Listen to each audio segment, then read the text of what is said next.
بیوہ عورت نے دوسری شادی کر لی ہے، اب اگر وہ اپنے سابقہ مرحوم شوہر کی مغفرت کے لیے دعا کرتی ہے تو کیا یہ دوسرے شوہر سے خیانت سمجھی جائے گی؟ براہ کرم رہنمائی فرمائیے۔ جی بسم اللہ والصلاۃ والسلام علی رسول اللہ۔ ایک تو آپس میں تعلق ہے میاں بیوی ہونے کا، زوجین کا۔ یقیناً یہ جو تعلق ہے اس کا خاص تقاضا ہے، یہ اس خاص تقاضے کو تو مجروح نہیں کر رہی۔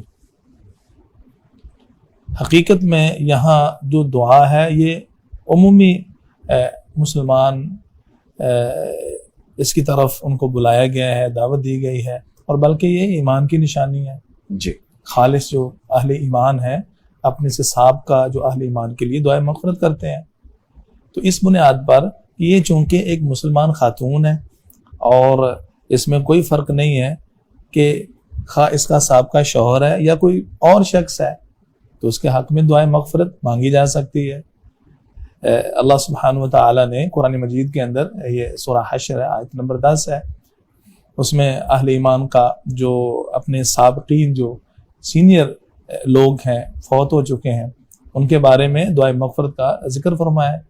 والذین جاءوا من بعدهم یقولون ربنا اغفر لنا ولإخواننا الذین سبقونا بالایمان، کہ وہ جو سابقین اولین صحابہ اکرام مہاجرین و انصار کے بعد اور پھر جو اس دور کے ہیں یا تا قیامت آنے والے مسلمان ہیں، وہ اپنے ان مسلمان بھائیوں کے حق میں لوگوں کے لیے دعا کرتے ہیں، اور وہ الفاظ بھی اللہ نے نقل فرمایا والذین جاءوا من بعدهم، جو ان کے بعد آئے ان کا حق میں دعا گو ہے، ربنا اغفر لنا ولإخواننا الذین سبقونا بالایمان، اللہ جو ہم سے پہلے ایمان میں سبقت لے گئے ان کی مغفرت فرما۔ تو اس عموم کے تحت یہ خاتون جو ہے چونکہ ایک مدت یا ایک وقت تک تعلق رہا ہے، تو اس کے حق میں اگر دعائیں مغفرت کرتی ہے تو کیا حرج ہے، ایمان کا تقاضا ہے۔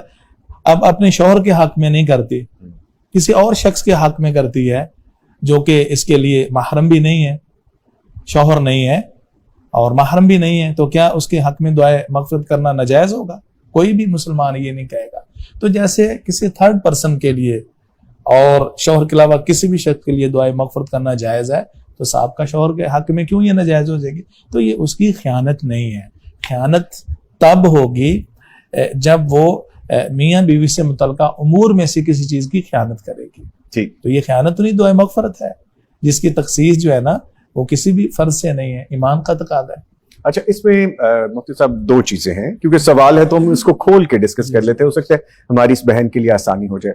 ایک تو آپ نے جیسے فرمایا کہ جیسے ہم دعا میں کہتے ہیں کہ اے پروردگار، دنیا جب سے بنی آج تک اور آج سے لے کے جب تک دنیا قائم رہے گی، جتنے بھی مسلمان اس دنیا سے آئے اور چلے گئے، سب کے لیے ہم دعائیں مغفرت کرتے ہیں۔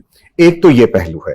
دوسرا، ہماری اس بہن کو شاید یہ ڈر لگ رہا ہے ان کے دل میں کہیں، یہ جیسے آپ نے کہا کہ خیانت کا شائبہ، تو وہ کوئی خیانت والا معاملہ نہیں ہے، کیونکہ ان کی انٹینشنز، ان کا ارادہ کچھ ایسا اگر نہیں ہے، کیونکہ وہ ایک شخص جو اس دنیا سے جا چکا، جیسے ہم نے کہا کہ دعا کر سکتے ہیں، تو صرف یہی معاملہ ہے، پریشان ہونے کی ضرورت نہیں۔ اس میں کوئی اس قسم کا جو ہے نا پریشانی والا مسئلہ نہیں ہے۔ دینی اور شرعی طور پر اس کے ذہن میں یہ خیال آئے کہ میں اپنے اس شوہر کی خیانت یا اس کے ساتھ یعنی بددیانتی کر رہی ہوں، تو عذر و شریعت ایسی کوئی بات نہیں ہے۔ ٹھیک ہے۔